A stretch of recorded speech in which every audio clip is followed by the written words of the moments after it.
There's an event taking place in Fort McMurray March 5th in the Grand Ballroom of Shell Place in McDonald Island, which recognizes individuals who have made positive contributions to the regional municipality of Wood Buffalo, the communities of Fort McMurray, Fort Chipewyan, Anzac, John V.A., Fort McKay, Conklin, and Gregoire Lake. The 28th Annual Regional Aboriginal Recognition Awards will take place on that day. Joining us to talk about the event is Nora Flett. She is the coordinator of the Rah Rah Awards in Wood Buffalo. Nora, let's go back to 1986 when Rah Rah was first introduced. The founding members included Jim Carberry, Bev Davies, Alan Walker, and Kim Jenkins. What was their vision behind setting up the Rah Rah? The motivation behind starting the Regional Aboriginal Recognition Awards was that there was a lot of people coming to Fort McMurray from all over the world to work here.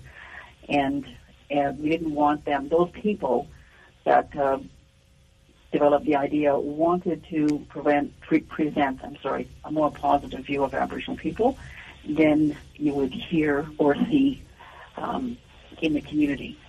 And so their intention was to promote Aboriginal people in a positive way, demonstrate the ways that they contributed to each one of their communities, and by doing so, we're contributing to the region. And a lot of recipients then went on to well, not because of us, but a lot of recipients then also became provincial and national role models.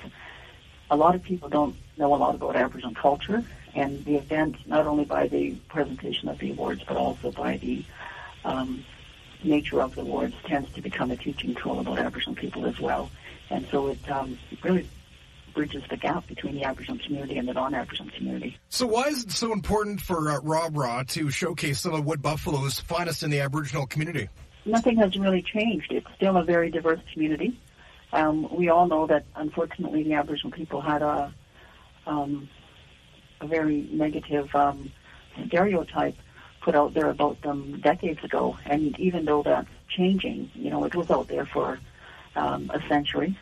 So it's going to take a while to change that, to change people's attitudes, and I think we think it's just important to continue to build those bridges.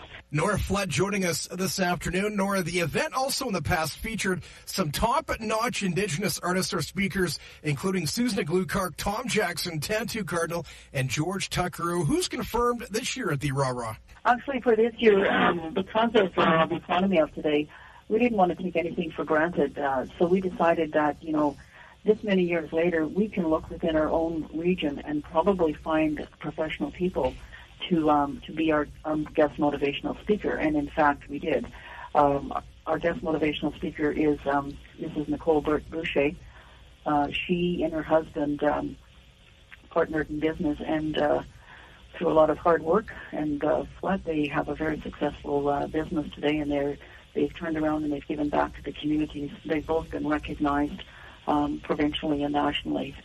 She is one of the top 50 with Venture Magazine, and more recently as one of Canada's top 100 Canadian women. Nora Flett joining us from the 28th Annual Regional Aboriginal Recognition Awards, which are March 5th in the Grand Ballroom at Shell Place in Fort McMurray. Quickly, Nora, let's go through the categories that this year's Rah Rah. Run through the list for us. Okay, so we always start with the Junior Achiever Awards. These are meant for children that are between 5 and 12 years old. In all of them, we're looking for their Aboriginal heritage and their pride in their Aboriginal heritage. Then we move to the two youth. We have 2 youth awards: a Male Youth of the Year award, a Female Youth. We go to some cultural ones. We have an athletic award. We have a cultural award, an elder award, a trapper award, and an entrepreneur award. And then we go to leadership and lifetime. And in all of that, of course, we have people that are community volunteers. So we have male and female citizen, as well as a volunteer award. And all of them are meant to showcase the contributions of the recipients in the community. But in doing that, and in the writing of their profiles, which are then heard by everyone at the event because they're then turned into audio profiles, people learn about all of these people in the Aboriginal community and the Aboriginal community, because it talks about what the trappers do and how long they've done it. It talks about the cultural aspects of the Aboriginal community and artists and So it really becomes quite a teaching tool. There's a lot of people that come away from the Lord saying, I had no idea that Aboriginal community, Aboriginal traditions were still, so strong and still so respected, and I learn from something every time I come to this event. If you want to grab tickets for the Rah-Rah, you can call Stella 780-715-5775. You can also check out their website at rahrahevent.ca. Find that link as well on our CFWE Facebook fan page.